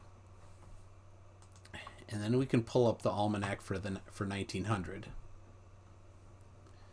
And Andromeda there, 28 degrees 32 arc minutes, right? So we went from 15 arc minutes to 32 arc minutes. So that one moved as well. So here's the cool thing. You can look up all these stars in their positions, and you can look over time where they've moved. Right. So and so this is on my website. I'll put this link I'll send it to you, and I'll put it in the description. That all I've done is just look at did that go? There we go. I've just pulled up the almanacs there. And taken a screenshot so we know where Polaris is, because a lot of people claim Polaris doesn't move, but they all move. So you can look at the documentation to see that they all move. Some stars move a lot, like Barnard's star. Some move a medium amount, like maybe Polaris. Some move a very small amount. And then the very, very distant stars, we can't even measure any movement in them. Which you'd expect, which you'd expect due to the law of perspective, right? When something's farther away, a distance of a whole bunch doesn't look like much. When something's close, a distance of a movement of a small amount, like right in front of your face, right? That looks like a big movement. So we can measure all that. People have measured all that, and the accuracy of telescopes and things like that are extremely precise. So if you're interested in that, if a flat earther were interested in something like that, they could go get themselves a telescope, or they could go to an observatory. There's plenty of observatories where you can go. There's colleges have them, amateur groups have them. You can rent them yourself, and you can see with a lot more precision than we can with our own eyes to see, are they moving from day to day, year to year? How much are they moving? Oh. Oh, I mean, I've seen actual footage of the so-called planets, and I'm sure you've seen it too. It looks kind of like it's submerged underwater. You know, With have a you seen those with a images? telescope. Yeah, yeah, yeah. It looks much different from the Hold on, with a CGI. telescope. But yeah, yeah, yeah. With a With telescope. Hold on. No, it's not a telescope. You're seeing that with an out of focus camera, would you consumer have grade any camera. footage of that is in focus? Of course, That's not okay. there's a lot, and I can. So you can do it yourself if you're interested. People with not a lot of money can invest in some cool things and get your own telescope, like a guy named Geistview has. Let's see. I will pull up because I have a bunch of his stuff.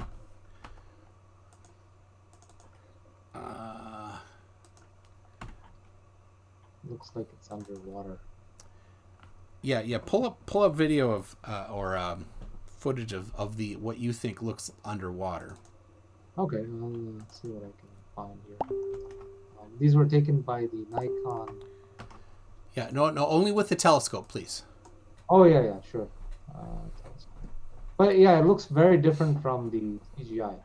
So I'm just um, wondering why the Yeah, like how did they have the just Yeah. find some with from a telescope. Okay.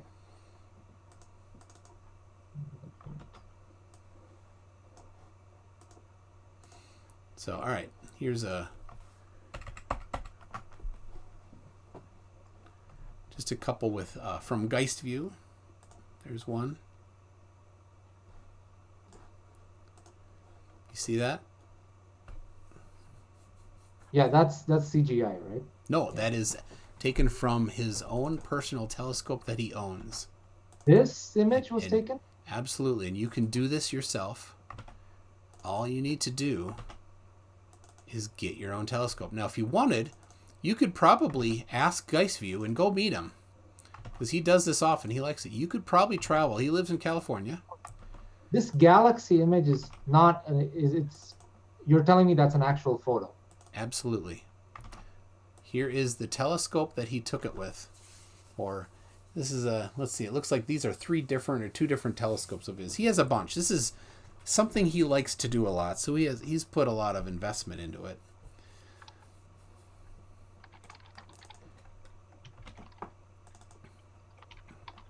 Here's a better picture of one of his telescopes. I don't know exactly which one, but you can see you can see coming off the back he's got a digital sensor. On the top he's got a viewfinder. So so here's the thing.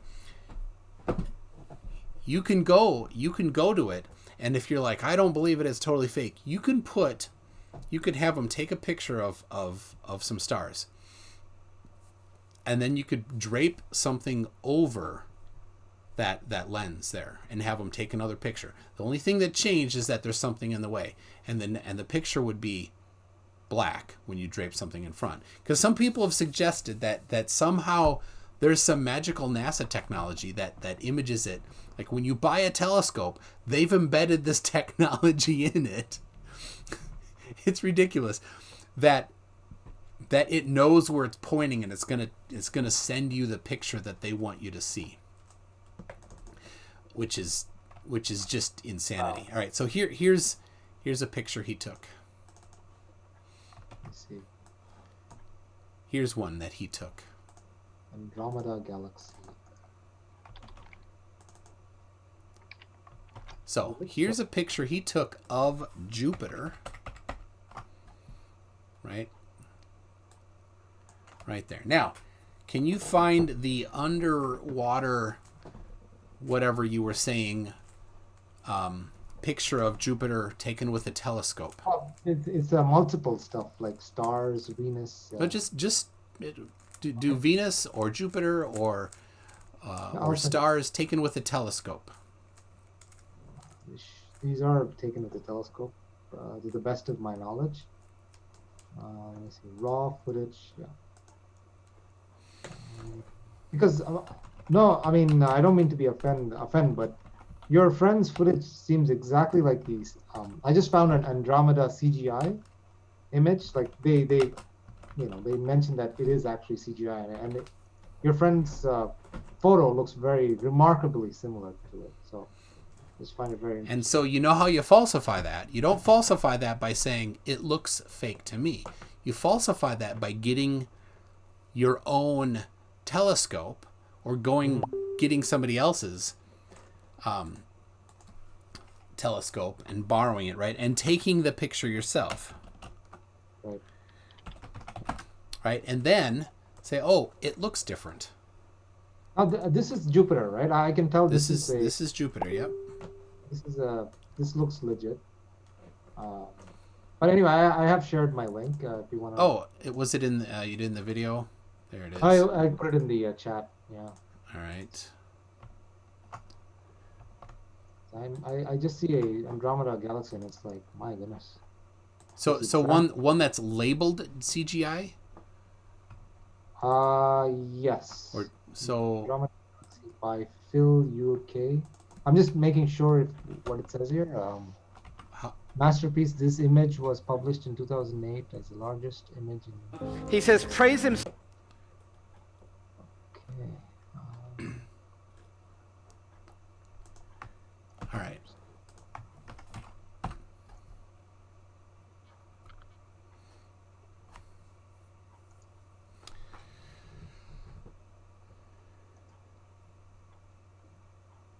Did you get my link? Okay. I did. I got it. It's up on the screen here. Sure. So this is not taken with a telescope. You know what this was taken by? With?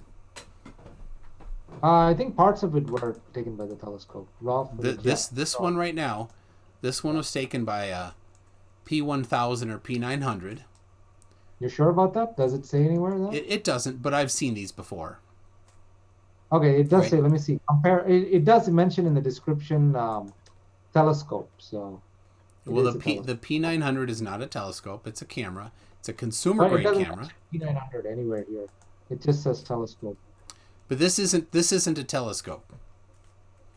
This is not right. This is an out of focus consumer grade camera. That's what this one was taken by. Okay. You're sure? Absolutely. I've seen these before.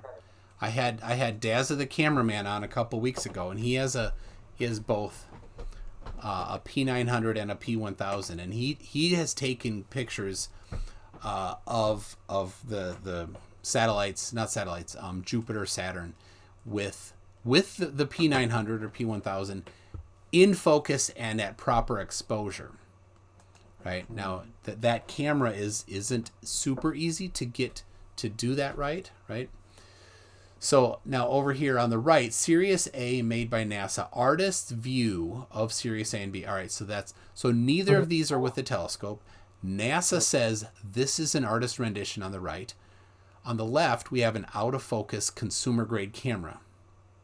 Why is there a hole in the center? Even if it is, it clearly says it's telescope, by the way. But even if it is an amateur or whatever, yeah, it's a lie. Hole in the center, though. It's a lie. It's not a telescope. I know, but the artist rendition is an even bigger lie. I mean, it's not a lie. It says this is an artist rendition.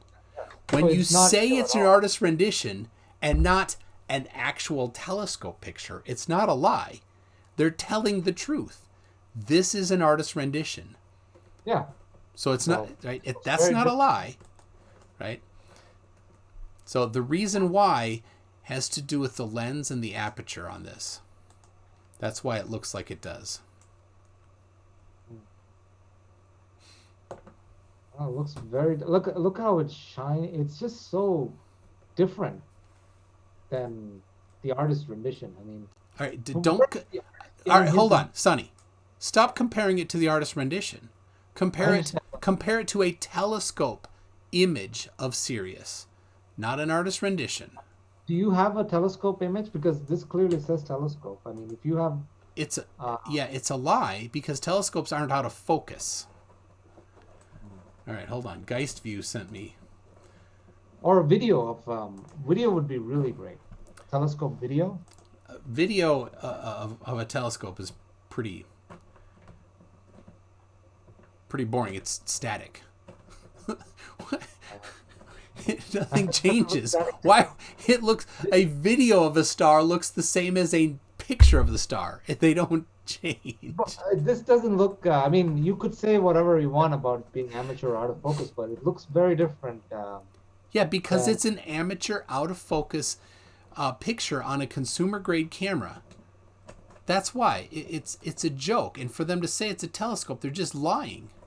Well, why does it appear like it's moving? Because there's atmosphere between the observer and the object. Mm-hmm. Looks like it's like underwater or something like that. Yeah, exactly. There's a medium between you and the object, and that medium is moving. That's the atmosphere. And when you put things out of focus, it magnifies that. But it is a fascinating video. I mean, out of focus or not. No. It's I have zero respect for a video that starts out lying. So you're 100% sure he's lying. And out of yes. Random star. Because look at how the focus changes. Look at that. That's not a telescope. It says telescope. I don't give a damn. They're fucking lying. You understand? That's how I feel about these people that are lying like this.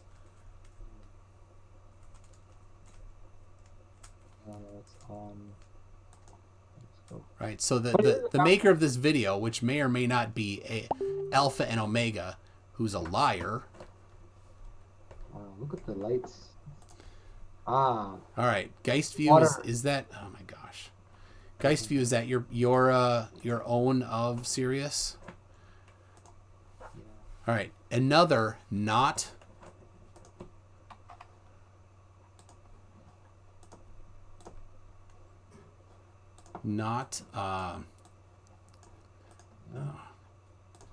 say all right. Geist View sent an image.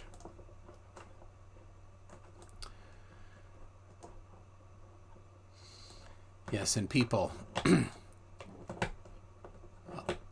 you heard it. That's what I think about liars. That's what I think about liars. People that call a P1000, which is a consumer grade camera, they call it a telescope. That's a lie, right? You get zero respect from me.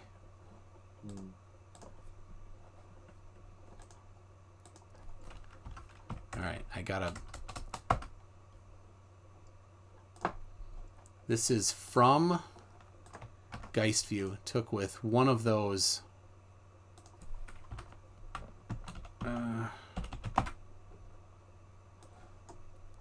There you go. That's Geist View's actual image from his telescope.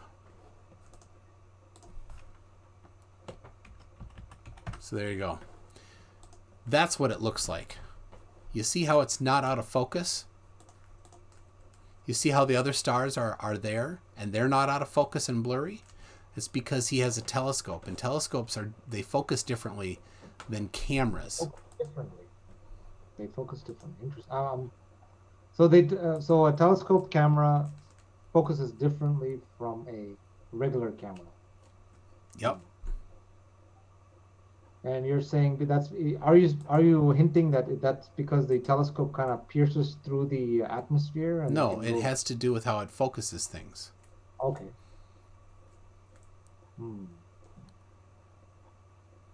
NASA. But you must admit, I mean, look at that. Yeah, that looks stupid as hell, and I hate the person that's lying about it. Right? And they lied to you, Sonny. They lied to you and you believed it. That's the problem, Sonny. You still have it in your head that there's something true about this, but this is a damn liar. They don't care about the truth. That's not a telescope. I think the best thing, I'm going to get my own telescope and... Yes.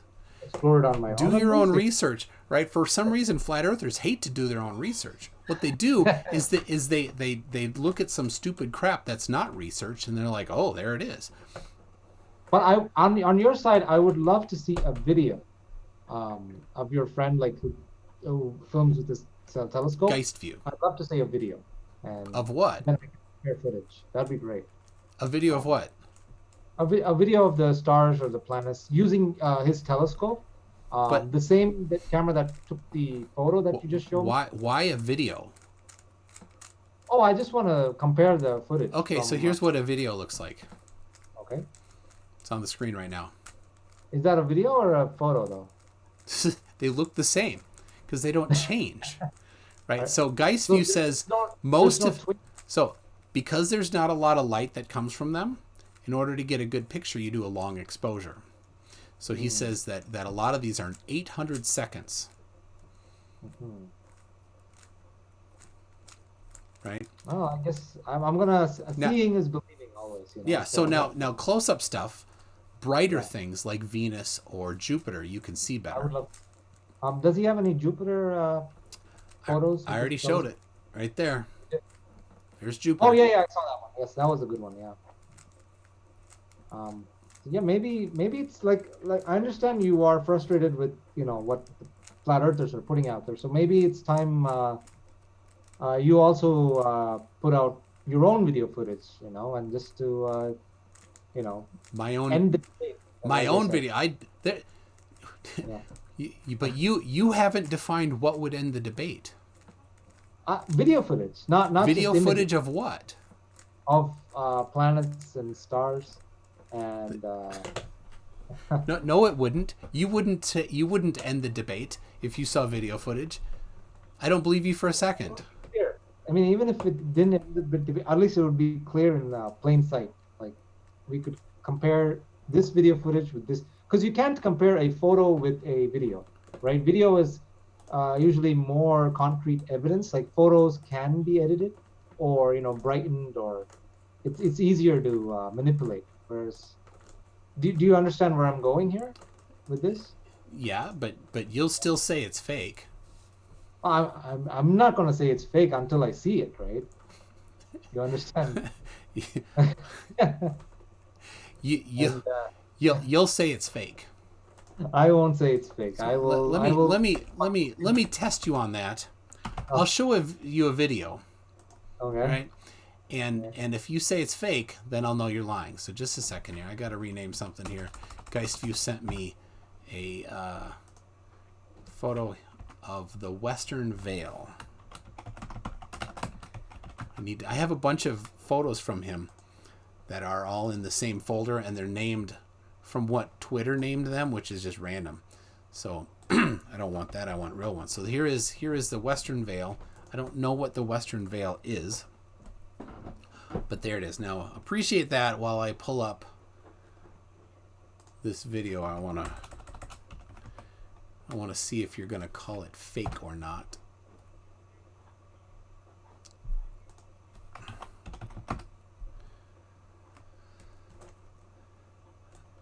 But those movements seem a lot like waters above. I mean, that corresponds. So Jason for $5 says, does he think he will see Jupiter flying through the sky in a video? Well, what do you think you're going to see if you see a video of something that basically doesn't move? Well, if you do a time-lapse video and you film it for, I don't know, the whole night or whatever. So in a video then is actually a series of images. That's what video is, right? Yes, technically, right. Yeah. So a whole bunch of them in a row. But the problem is, of course, the same thing. You won't see them. You won't see any change because they all, through the course of a night, generally don't move.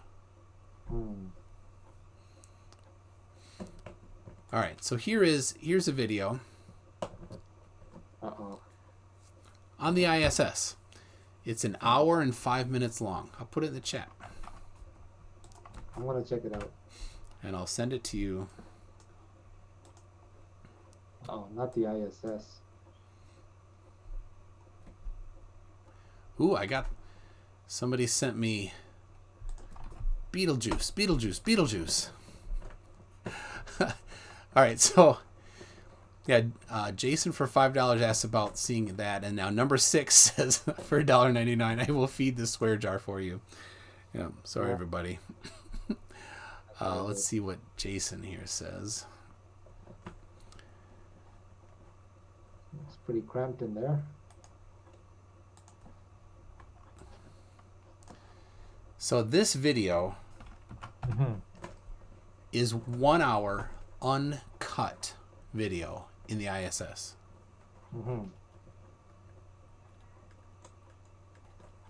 Not seeing much of the outside. They're inside the ISS. They're not outside. I know, but I would love to see a video. But here's the deal. Curvature of Earth. We already covered that earlier. We totally went over that with non-fisheye lenses. Right? Did you forget? No, I understand. Okay. Like, I mean, so you got it. You already got what you asked for. If you ask for something and it's given, accept it. Right? All right. So this video, I'm not going to play the whole thing, of course, right? Of course. But I gave you the link. It's in there. Is there any footage of them in front of a window? I do believe they go to the window there, but. Oh, I'd like to see that. That'd be cool. Yeah. Let me look through here a little bit, see if they. All right. So here's the key thing here. Is that he's floating here, right? How is he floating? Oh, there are videos that show how they do it, and they've been caught like using. No. Not caught. How are they doing it right here? He's floating here. How is he doing that? Look at his feet. He's not being suspended. There's no rail above him. There's no wires holding him up. There's no harness because where would it connect to? Let me ask you something. Have you seen the movie Gravity? It's starring. Yeah, and do they have an hour-long clip in there? Well, the movie is like 2 hours. No. Do they have an hour-long clip, uncut, of them floating around? No, they don't. No, they don't. Maybe half an hour or 45 minutes or something. Uncut? Like, no, they don't have uncut. Right? It's a movie. You get 5, 10, 15 seconds, and then they cut to another scene. Right? This... They could use the same principle and film this as well. How? How are they doing this? How is he floating there? Look, he's been, the whole time we've been talking, he's floating there. Now he's rotated 90 degrees. Where's the harness? Where's the wires going? Where are they connected to? Do you know this? I mean, okay, are you really sitting inside a Star Trek space Am I station? floating? I'm not floating. That kind of footage. And I'm not moving around. With your basic budget, yes, you're not floating, obviously. But if you were given a bigger budget, I would. Okay, so you were saying that you wanted video because video is harder to fake. But I will give you this. No, I do appreciate you. I've never actually. A lot of the footage that they do show have a lot of takes and cuts, and there was even a video of all right, somebody. So keep watching here. Look, he's floating there. Where's the harness? Well, you understand, there was a video of an astronaut in front of a blue screen, and he grabbed something. Yeah, that was a lie. Another lie that somebody lied to you and you believed it. Don't accept lies, Sonny. Don't believe lies. I understand, but there are discrepancies. You have to also understand. There's both sides to this. Now, this is very good footage. I'm looking at this. We don't need to look at other stuff. This is very good. I will give you credit for this. I don't know. I will look into it more. JL Warren for $1.99 says, Sonny, stop dodging and answer the question. What question? How is he being support? How is this being faked? It can be faked though. How? I mean, it could be, how is this being faked? This is uncut. It's video. You asked for video because it's harder to fake. Right? I don't see any windows out to space. No. That's not. He's floating. How is he floating? That's a very good question. I don't know. I'll be honest, I do not know. It could be, but it can be done though. I can show How? you all How kinds is of an hour uncut done? I mean, I could show you footage of people floating, and they were actually illusions, you know. How is he Um, doing this?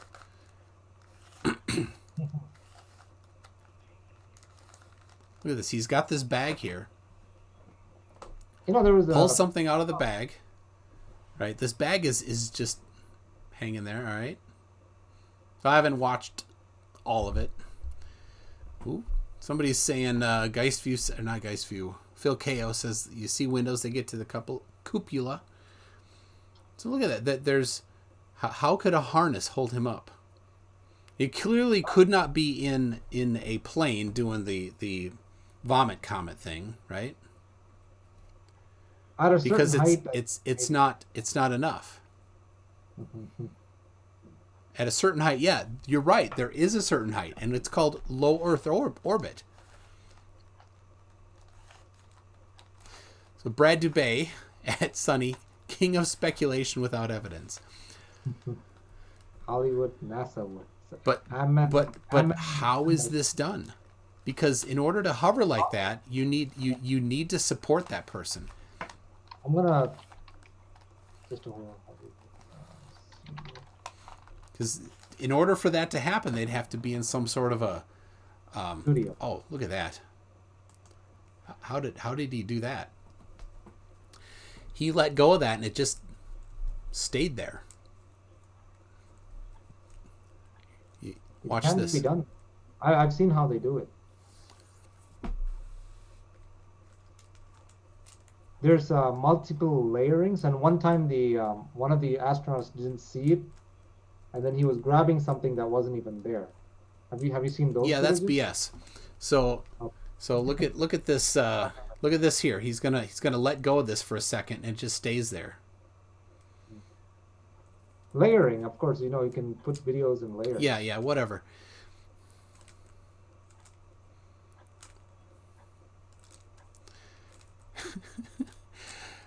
John Radford to Australia. I'm sorry, Sonny, you are being a gullible fool. And Stringer News 1 says, Sonny, limitless faith in Hollywood special effects, but basic physics impossible. J.L. Warren, Sonny, you're grinning again because you know what you're seeing is real. I gave a Have you pass. seen MC making- will not. Have you seen the making of movies like The Gravity and stuff like that? Have you seen the making? Yeah. They don't do an hour uncut.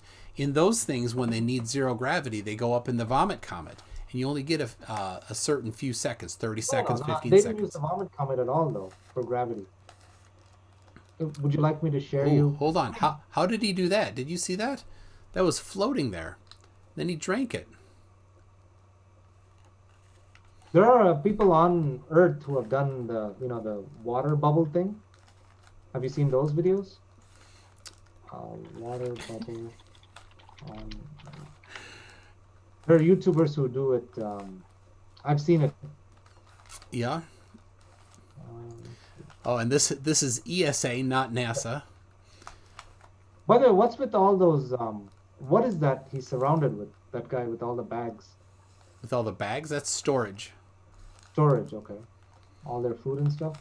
Food and experiments and supplies and clothes and whatever, yeah. They have experiments that they're always doing. Oh, look, they got some blue diamond nuts in the background there. So let's see if I can jump up to the windows here. We got Christ Punchy. Explain how it's fake, Sonny, please. It can be done. I'm not saying it is fake because That's a lot of faith you have there, Sonny. I'm really happy that you did share this with me because a lot of the footage I do see of it is very chopped up.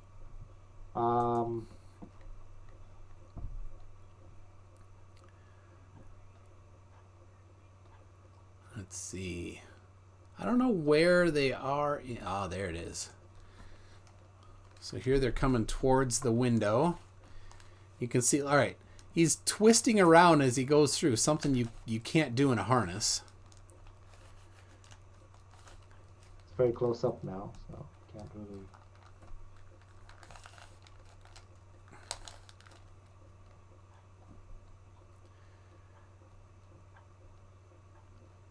Yeah. You see all that tumbling? You can't do that tumbling in a harness.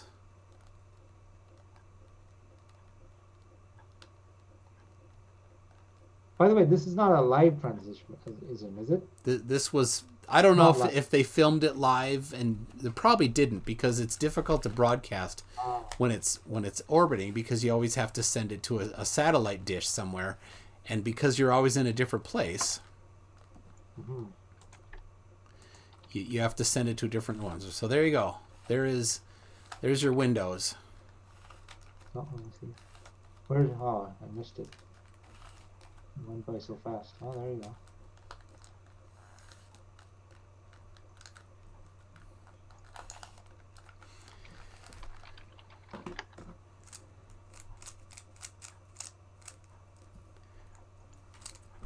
But there are videos that really dissect this and show how they did it.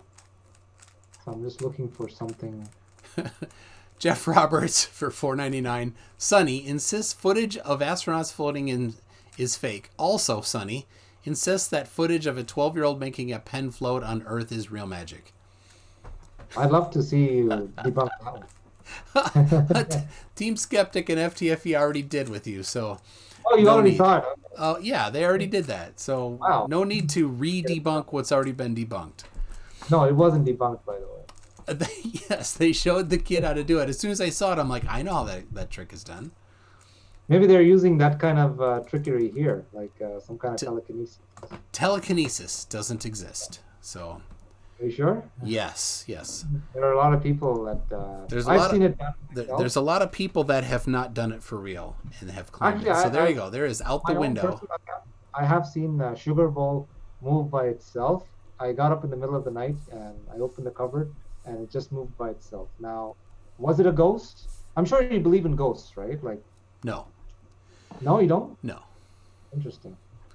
So here it is, as you asked for. Are you going to now deny it? Because you asked for this. Out the window. And this is not a fisheye lens. You can see the curvature of the Earth. What height are they in, though? They're in the ISS. It's about 400 kilometers. Okay, so this is the official curvature of Earth. Yes. I'll look into that one. So, all right, we've gone over the 3 topics, and now, have you seen this video of the Flat Earth Man, the musician? He does an interesting version of what you just saw, and this was done with a very low budget. He's kind of mocking the ISS here. Yeah. It's done at the extremely low budget. But did he do tumbling? He didn't do tumbling. No, he did not. And these guys do tumbling. So you've got the video. They can. I mean, they have the technology to do all kinds of stuff. Christ Puncher. In Gravity, I've seen stuff, scenes in Gravity that, like, if somebody hadn't told me that it was a movie, I would think it was real. It's so real, like tumbling, falling around. All right, so Christ Puncher, MC Toon just used metric. I'm so proud. When I do science, I try to do metric. When I talk to people from Scotland, I try to use Scottish sheep units. So, Sonny, are you familiar with Scottish sheep units? No. No? Really? That's pretty popular. Scottish sheep music? Yeah, it's mctoon.net/sheep. Sorry, so their tour is done. I'll show you this quick, and then we got to go because I got another one coming. So here you go. So like one sheep length is the snout to rump length of a 2-year-old ewe. It's 4.3 feet or 1.319 meters. Depth is measured in wool tums. It's the depth of wool on the stomach of a 4-year-old North Country Chevoy ram during mating season, which is 8.3 inches. Yeah, good stuff here.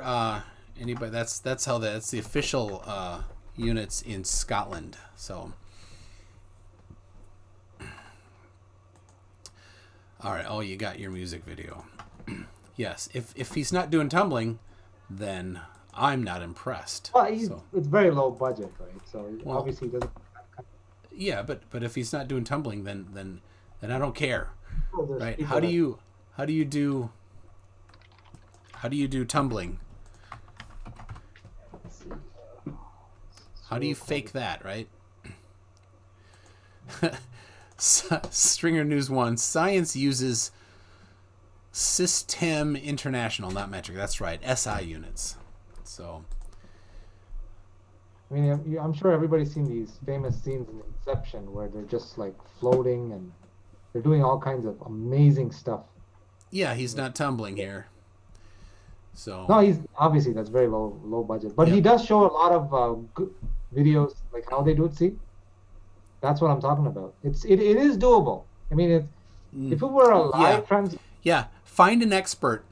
Find an expert that understands these things and says, "Yep, you can do an hour uncut Okay, video." it snapped off, so he had to like kind of. Did you notice that scene right there? It's very funny, this video. I mean, just watch it for entertainment, but so yeah, they show you. It is doable. I mean, that's what I'm saying. I'm not saying what you're showing is fake or anything like that. Yeah, you are. Real. You totally are. Right? Because if you didn't think it was fake, you'd say ISS exists, and they're in microgravity, right? Otherwise you're saying it's fake, right? But I do love this guy. This guy is one of the people that really got me into flat Earth. He's got the hair. Have you noticed those? The women always have their hair like really crazy up like that, like it's under hair. I just love this guy. He's so funny. All right. Well, I've got another stream coming up here, and we're a couple minutes over with Jack Zhang, and we're going to talk some science. So, thank you, Sonny. I hope that you can look at some of that stuff. And I will for sure. And yeah, I'd like to say about Flat Earth Guy, yeah, he's an idiot. But Sonny is a nice guy. Thank you very much for coming. No problem. Make sure you have a look at those links. Let's see, people. Let's get the next. I'll put the next video into the chat here so that we can. I just shared one more link. It's about the space art and animations by NASA artists. So maybe you can look at that. I mean, if on your own time. It doesn't have to be now. Are they claiming it's real? No, they're Okay, straight up so- saying that. Of course, they hide everything in plain sight. That's Of one course. the- Of course. Of course. No. That's just a claim. So let's see, get share. All right, so here is the link to the next stream here, people. And all right, Sonny, anything you want to say before we go? Yeah, well, thanks so much again for having me on. And I know the hashtag Save Sunny is getting a lot of momentum. Well, I'm just changing it to Sunny Saves, because and I'm glad MC Toon here does believe in God. So I mean, we're just having basically whatever the shape of the earth is, just believe there is a God and a creator. That's much more important. And there is afterlife and heaven waiting for you after this earth. And that's where you'll see all your loved ones someday. And yeah, thanks for having me on. And be sure to, of course, subscribe to my channel. That's at the... It's in the description, yep. Yeah, you can subscribe to that. And check out Karaoke Crazy, where you can submit your karaoke requests. And have fun, stay safe, stay clean, wash your hands. And hopefully we'll get out of this and everything will be back to normal soon. All right. Thanks a lot. Yeah. No problem. And, good luck with all your future videos. All right. We'll see you later, everybody. Bye. Take care. Bye-bye.